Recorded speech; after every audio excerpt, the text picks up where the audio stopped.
अभय जी जयपुर से। राधे राधे महाराज जी, आपके चरणों में दंडवत प्रणाम। गुरुदेव, आपका सत्संग मैं 4-5 महीने से सुन रहा हूँ और धाम में 2 बार आ चुका हूँ। प्रभु, मैं नाम जप रोज सुबह शाम 1-1 घंटा करता हूँ और राधा नाम का जप करता रहता हूँ। गुरुदेव, मैं पहले मांस शराब का सेवन भी करता था, लेकिन गुरुदेव नाम जप करने के बाद भी प्रयासरत होने पे भी बीच बीच में नियम टूट सा जाता है। महाराज जी, मुझे डर लगता है आगे ऐसा ना हो। अभी क्या है, आपने निश्चय नहीं किया ना। सही निश्चय कर लो, छूट जाएगा। सही निश्चय कर लो, कुसंग छोड़िए। ये सब बेकार की चीज, इसमें कुछ नहीं रखा हुआ है। तो अगर ये भ्रम बैठा हुआ है कि आपको मांस से ताकत मिलती है, तो नहीं, ये भ्रम है आपको। ऐसा लगता है कि जैसे शराब पीने से आनंद आता है, ऐसा नहीं, भ्रम है। आप देखिए क्या आनंद आता है। तुम्हारे लीवर खराब हो रहे हैं, तुम्हारी बुद्धि भ्रष्ट हो रही है, तुम्हारा धन खराब हो रहा है, उससे कोई स्वास्थ्य बढ़ता है क्या? और आनंद क्या होता है? तुम्हारी बुद्धि को शिथिल करता है, उसे तुम आनंद समझते हो। बुद्धि की शिथिलता को तुम आनंद समझते हो। अगर बुद्धि को भजन में लगा दो तो पता चले आनंद है। ये भ्रम छोड़ो कि मांस अंडा खाने से ताकत आती है। ये भ्रम छोड़ो कि कोई नशा करने से मजा आता है, मौज आती है। नहीं भाई, सबसे ज्यादा अधिक विश्राम तुम्हें मिलता है नींद में। देखो, आप खूब नशा करो, सब सोने न दिया जाए, फिर आप बताना, आप बार बार प्रार्थना करो मुझे सो जाने दीजिए। जब सोने में आपको जो सुख मिला, उसका जानते हो कारण क्या है? उतने घंटे आपने कोई चिंतन नहीं किया संसार का। बस खास बात है, सुषुप्ति में जो इंद्रियों को बल मिला, मन को जो आनंद लगा, संसार का चिंतन नहीं होने पाया। 6 घंटे आप ऐसे है तो आपको एक नया बल मिला। अगर जागृत में संसार का चिंतन ना होने दो, प्रभु का चिंतन कर ले, तो आध्यात्मिक शक्ति ऐसी जागृत होती है कि नींद क्या, नींद तो सुषुप्ति तमोगुणी अवस्था है। उसी उसी में तो दिव्य हो जाते हैं महात्मा लोग। तो दिव्य आनंद प्राप्त करने के लिए चलो, कोशिश करो। आज से अब ना करो। हमारी बात का, जैसे अपनी बात रखी जाती है ना, तो कभी कभी अपनी बात फेल करने में कोई ज्यादा दुख नहीं होता है, क्या हम ही ने तो कहा था। पर संतों के पास, तो अगर आप संत मानते हैं, हमें भगवान का दास मानते हैं, जन मानते हैं, तो हम आपसे कह रहे हैं आज से पीना बंद कर दो, मांस खाना बंद कर दो। अब ये बात टूटे ना, क्योंकि आप हमारे सामने बात कह रहे हैं। करोगे ऐसा है? हाँ, यही बात ध्यान रख लेना। किसी से दोस्ती की जाती तो बात मान ली जाती है, फिर हम तो यार इस वेश में करता हूँ, लेकिन कोई हटाने के लिए तो हम बोले, नहीं तो आपसे कहते प्रयास कीजिए। पर हमें पता है, जब आप हम पर श्रद्धा कर लेंगे तो इसके साथ आपको बल भी मिलेगा। पर आपकी परीक्षा होगी, प्रियजनों के द्वारा आपको प्रेरित किया जाएगा। आपने मन कह रहा है 100%, लेकिन नहीं, नहीं, मर जाऊंगा, नहीं खाऊंगा, नहीं पीऊंगा, निकल जाओगे। अगर ये लगा कि यार जब ये कह रहे हैं तो कभी कभी की तो बात है, क्या नुकसान है इसमें, फिर फेल हो जाओगे। ये बात मान लीजिए। नहीं ना? है पक्का? यार दोस्ती कर लो तो हमारा तो कोई दोस्त है नहीं बनता सब अपने मन के दोस्त बनते हैं। तो अब हमारी दोस्ती करने के लिए तो फिर आगे कदम बढ़ाना पड़ेगा ना, तो इसलिए आप छोड़ दीजिए। ठीक है ना? बड़ी कृपा भगवान की है, जो आप संतों के पास जाना चाहें, आप वृंदावन धाम आना चाहें, आपके अंदर छोड़ने की इच्छा है, तो इसीलिए ये सौभाग्य प्राप्त है। आप छोड़िए और आगे बढ़िए। अरे देख तो लिया ही, अब थोड़ा और देखिए, आगे देखिए, इसके आगे आनंद क्या होता है। पर ये मन है बहुत बेईमान है, भगवान को भी कोने में रख देगा, संत और गुरु की तो बात जाने दो। इसलिए हिम्मत रखना, तोड़ना नहीं हमारी बात। ठीक है? योगेश जी जबलपुर से। राधे राधे गुरु जी। श्री हरिवंश। महाराज जी, मेरा राजनीतिक परिवार से संबंध है, तो कुछ लोग कार्य कराने प्रभु के आशीर्वाद से आते हैं, तो मुझे उनका कार्य करने में बहुत अच्छा भी लगता है, पर उनमें से किसी का कार्य नहीं हो पाता, तो मेरी पूरी कोशिश करने के बावजूद भी तो मुझे बहुत खराब लगता है। नहीं लगना चाहिए, नहीं लगना चाहिए। आप कोई ईश्वर थोड़ी हो, आप ईश्वर के अंश हो। तो आपका कार्य है प्रयास करना, दूसरे का हित की भावना से दूसरे को सुख मिले। अब उसको नहीं मिल रहा है, तो आपका प्रयास ठीक है, तो आपको समान भाव रखना चाहिए। सुख दुखे समे कृत्वा लाभा लाभो जया जय, भगवान का आदेश है ना, कि सुख दुख में समान भाव, लाभ हानि में सौ। हमसे चूक नहीं होनी चाहिए। अपनी तरफ देखें कि मेरे से चूक तो हुई नहीं, अब उसका फिर प्रारब्ध है, उसमें दुखी होना ठीक नहीं है। हमसे चूक हो गई तो दुखी होना जरूरी है कि अगर मैं ये गलती न करता तो उसका निश्चित काम बन जाता या उसका सहयोग हो जाता, बचाव पक्ष पुष्ट हो जाता, आगे से नहीं करेंगे। अगर हमने गलती नहीं की है और उसके बचाव पक्ष में, सुख पक्ष में है, तो फिर हमें दुखी नहीं होना चाहिए, क्योंकि उसका परिणाम, उसका भी तो भाग्य है ना। उसको भी तो मान लो अब दंड मिलना है, तो आप बचाव पक्ष में है पर उसको मिलेगा दंड, ऐसा है। तो उसमें दुखी होना तो ठीक नहीं है। फिर ऐसे तो अज्ञान छा जाएगा हृदय में, फिर ऐसे तो आप निराश होने लगेंगे, फिर उत्साह नहीं रह जाएगा, तो फिर औरों को कैसे सुख प्रदान करेंगे। तब तो बहुत दुख होता है कि पूरी मेहनत करते हैं सामने। हाँ, तो इसमें दुखी नहीं होना चाहिए, क्योंकि पुरुषार्थ के साथ प्रारब्ध भी लगा हुआ है ना। जैसे हमने देखा है कि बहुत अच्छे पढ़े लिखे बच्चे हैं पर उनको नौकरी नहीं मिलती है। ग्रेजुएट हैं, उनके पास सर्टिफिकेट है, वो सरकारी नौकरी के पाने के अधिकारी हैं, और उनका प्रयास जोरदार का रहा, पर प्रारब्ध उससे जोरदार निकल गया और उसने नहीं सहयोग दिया, क्योंकि दोनों के सहयोग का देखा गया है। कभी कभी पुरुषार्थ जोर का हो जाता है तो प्रारब्ध हल्का हुआ तो दबा के निकल जाता है, और कभी कभी प्रारब्ध जोर का हुआ तो पुरुषार्थ को दबा देता है। ये बड़ा सूक्ष्म विषय है, अज्ञानी लोग तो कोई भी इस विषय को समझना कठिन है। तो जब ऐसा लगे कि हमारा पुरुषार्थ जोर का रहा, तो समझना चाहिए हमारा या सामने वाले का प्रारब्ध जोर कर गया, पुरुषार्थ को परास्त होना पड़ेगा, ऐसा नहीं। जैसे देखो, पुरुषार्थ से ही महाराज युधिष्ठिर ने इंद्रप्रस्थ पाया, पुरुषार्थ से ही चक्रवर्ती सम्राट बने, पर फिर प्रारब्ध इतना बलवान हुआ कि जुए के लिए आवाहन हुआ, और जुआ खेले 12 वर्ष का वनवास, 1 वर्ष का अज्ञातवास। अब उनके पुरुषार्थ में तो कमी नहीं, गांडीव धनुर्धारी अर्जुन, अपार बलशाली भीम, साक्षात धर्म का अवतार युधिष्ठिर जी, अश्वनी कुमार के पुत्र नकुल सहदेव जी, ये तो पुरुषार्थ स्वरूप हैं, जो चाहे कर सकते हैं। और किया, अकेले गांडीव लेकर के पूरी पृथ्वी पर विजय प्राप्त की, तभी तो राजस्व यज्ञ किया। पर सब हुआ, पर प्रारब्ध ने पलटा मारा कि 12 वर्ष का वनवास, 1 वर्ष का अज्ञातवास। तो कभी कभी बड़े बड़े पुरुषार्थ करने वालों को भी पूर्व का प्रारब्ध परास्त कर देता है। तो उसमें फिर निराश नहीं होना चाहिए, हमें हर समय उत्साहित रहना चाहिए कि ठीक है, रात्रि आई है, गुजारा कर लेते हैं, पर दिन तो आएगा ही ना, ये विश्वास रखना चाहिए। आज हार हो गई, बार बार हार, तो फिर पांडव कोई ऐसा नहीं किए कि हाथ पे हाथ धर के बैठ गए हों, फिर और दिव्यास्त्रों का प्रयास किया। देखो, भगवान शंकर से, देवराज इंद्र से, देखते हैं कैसे, और अंतिम में हस्तिनापुर चक्रवर्ती सम्राट पर महाराज युधिष्ठिर ये ना, अब पुरुषार्थ जोर कर गया, प्रारब्ध की धज्जियां उड़ा दी। तो कभी कभी प्रारब्ध बड़े बड़ों को भी परास्त करता है, बड़े बड़ों को परास्त करता है। गोपाल गुप्ता जी वृंदावन से। महाराज जी, आपके चरणों में दंडवत प्रणाम। गुरुदेव, मेरी आयु 85 वर्ष है। मेरे को एक बीमारी है, इस कारण मेरे हाथ की उंगलियां भी काम नहीं करती, जिसकी वजह से मैं माला पर जप नहीं कर पाता। इस स्थिति में मैं क्या करूं गुरुदेव, आपका आदेश। हाँ, कई बार सत्संग में हमने कहा भी है कि मान लो आपकी तो अवस्था है, किसी घटना में हमारा हाथ टूट जाए, तो फिर हम कैसे भजन करेंगे। अगर माला ही से हमारी आसक्ति है, तो हमको बिना माला के भी अभ्यास करना चाहिए, राधा राधा राधा राधा राधा, क्योंकि माला एक सहयोगी है भजन में। पर इसी के आश्रित हो गए तो, अच्छा कुछ ना हो तो वायु रोग हो जाता है, ऐसे होगा ही नहीं। किसी किसी के बाद वायु रोग बढ़ जाता है, ऐसे आपकी तो अवस्था ऐसी। तो मुझे लगता है कि माला अगर जो चला लेते हैं, तो उनको भी थोड़ी देर ऐसा अभ्यास करना चाहिए कि बिना माला के भी हम घंटा 2 घंटा भजन कर सकें, ऐसा अभ्यास। और कहीं निरंतर होने लगे तब तो बढ़िया बात है। तो आप बिना माला के भी राधा राधा राधा राधा, बिना माला के भी मंत्र जप कीजिए। और यह है कि जैसे आज्ञा करी है कि 11 माला, तो हमने ये भी बता दिया कि 15 मिनट में 1 माला होता है, तो हम उसको समय से कर सकते हैं। 15 मिनट मंत्र जप रहे हैं 1 माला हो गया, 30 मिनट जप रहे हैं 2 माला हो गया, 1 घंटे जप रहे हैं 4 माला हो गया।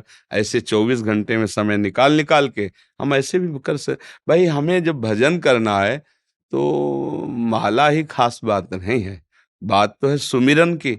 अब ऐसे सुमिरन में लगता नहीं, तब वो सब सुविधाएं बताई जाती है, वो का काउंटर से तो लगा अच्छा 5,000 हो गए, अच्छा तो एक देहाभिमानी जीव है ना, तो अपने को सुख मिलता है आज हमने 5,000 नाम जप किया, आज हमने 10,000 नाम जप किया।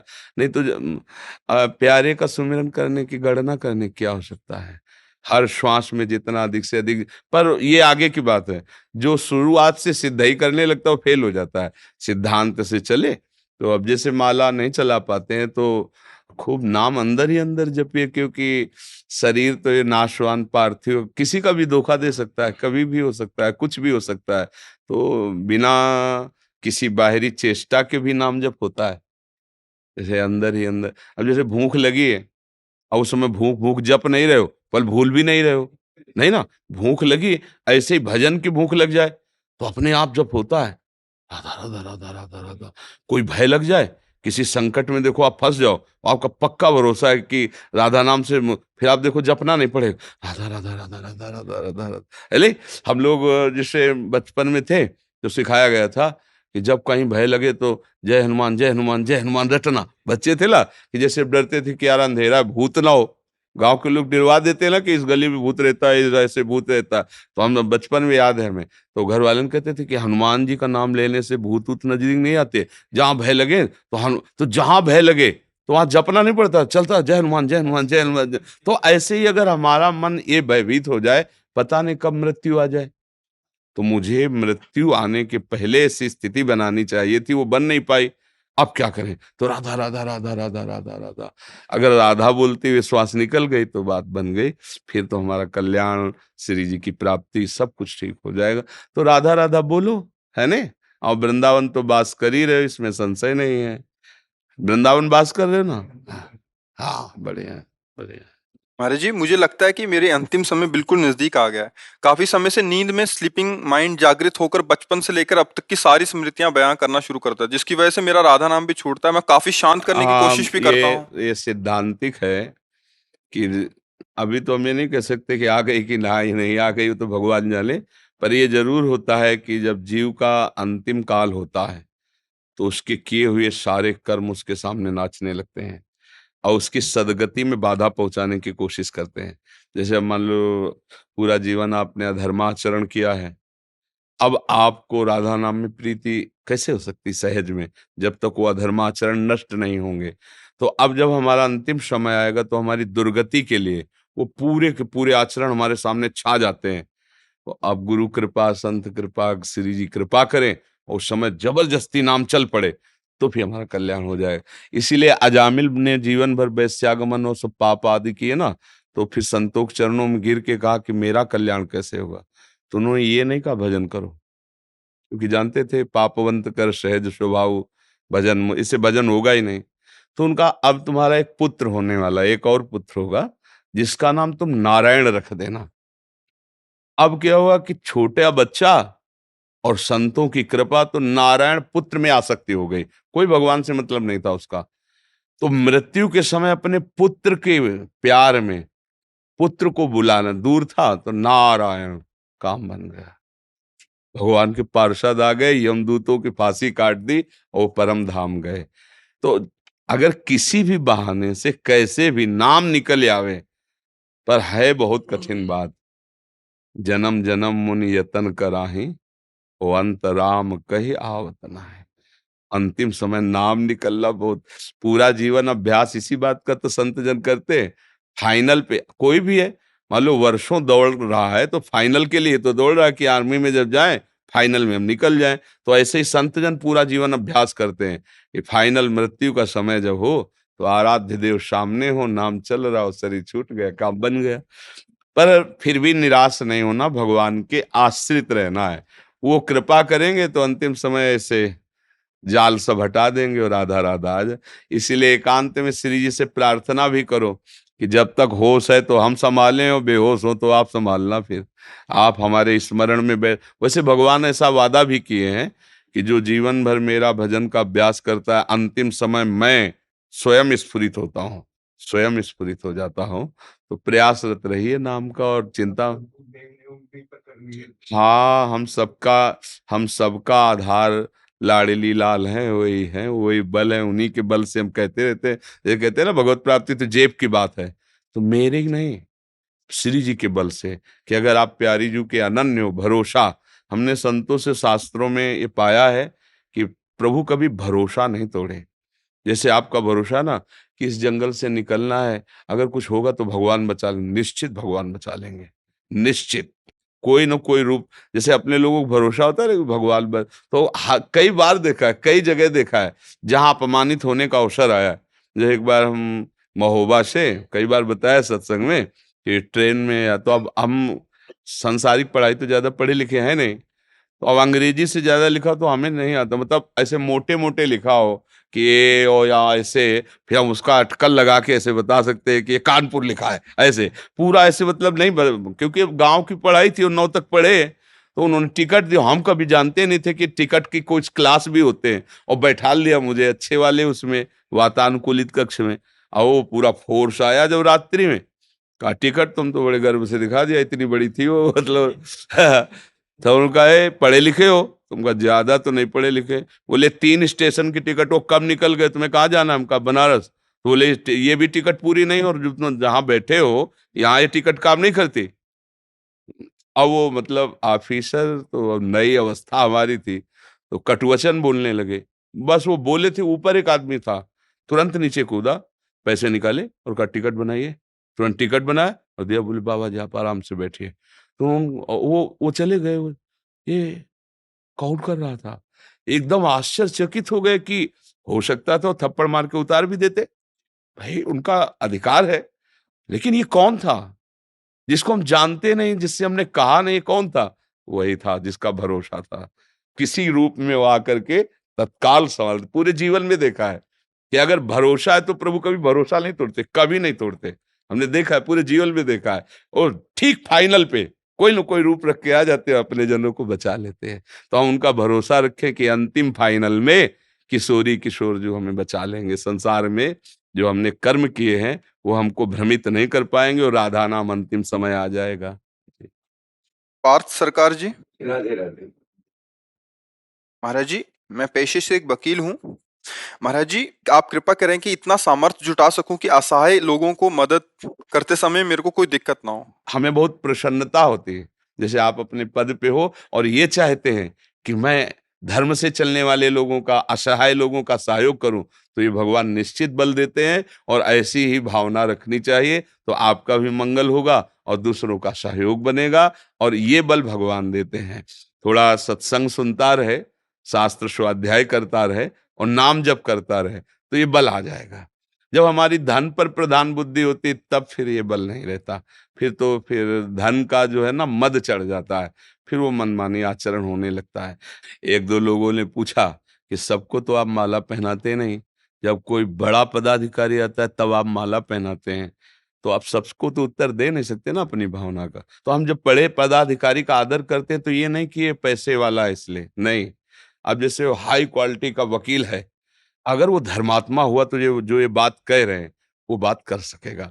अगर वो धर्म के विषय को जाना और संतों के प्रति श्रद्धा हुई तो हमारी बात मानेगा, तो हजारों गरीबों का, हजारों ऐसों का जो निर्दोष है उनका वो पक्ष ले लेगा, सहयोग ले लेगा, क्योंकि वो संत संग कर रहा है तो उसकी बुद्धि शुद्ध हो जाएगी और वो धन पर ध्यान नहीं देगा। नहीं तो धनी लोग इसका दुरुपयोग करा सकते हैं। जैसे मान लो ये पद है, इनका वकील पद है, अब इनकी केवल दृष्टि धन पे हो, तो ये 10 लाख रुपया पकड़ो, हाँ जी हम तुम्हें जिता देंगे, तो हो सकता है आप जीत जाओ, आपका मुकदमा 10 लाख आपको मिल गए, लेकिन एक जो निर्दोष फंसा है उसकी जो हाय है और ये जो अपराध है वो नष्ट कर देगा। और जब इन ये संत संग करते हैं तो देखो क्या बोले कि मैं इतना बल हो हृदय में कि धन हमें आकर्षित न कर पाए और मैं सहयोग करूं असहाय लोगों। यही हमारा उद्देश्य है कि जैसे कोई तुम फोर्स के बड़े अधिकारी हो या आप, तो आपके अंदर अगर धर्म है, दया है और प्रधानता भगवान की है, तो आप ये दृष्टि डालेंगे कि ये दंडनीय है कि नहीं,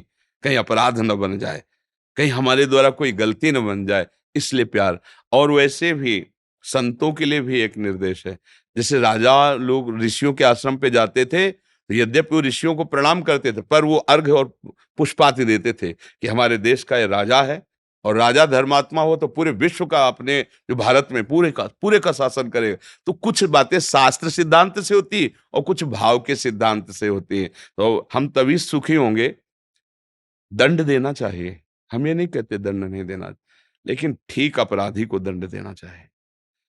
पैसा अधिक देने वाला अपराधी है, वो बताएगा कि है ऐसा।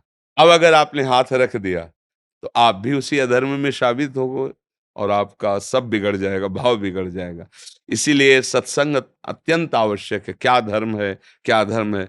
मुझे तो लगता है भगवान ने इतना ज्ञान तो दिया ही है कि नजर में नजर मिलाते ही पता चल जाता है कि ये जो सामने आदमी आया है ये कितनी मात्रा में दंडनीय है, कितनी मात्रा में निर्दोष है, पता तो, क्योंकि भगवान हृदय में बैठे। हमें तो ऐसा लगता है, अगर मतलब आप अपने कानून को सही ढंग से पढ़िए और धर्म से चलिए, तो आप जब दृष्टि में दृष्टि मिलाएंगे तो उसकी दृष्टि बता देगी कि मैं कितना अपराधी हूँ, कितना निर्दोष हूँ, यदि सही ढंग से आप चल रहे हैं तो।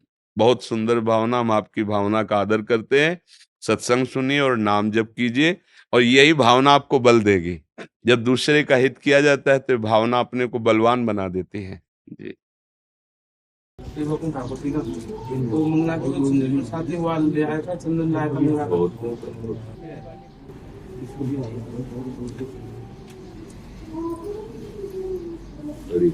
ठाकुर जी की मंगला चुनी प्रसाद, ये सुबह सुबह जो चुनी प्रसाद ही बनते हैं हमारा की। अच्छा,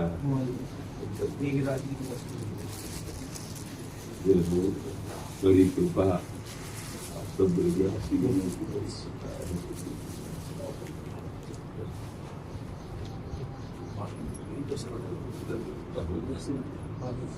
क्या सेवा करें आपकी। बस महाराज जी, बस आपके दर्शन हो गए, बड़ी कृपा रही।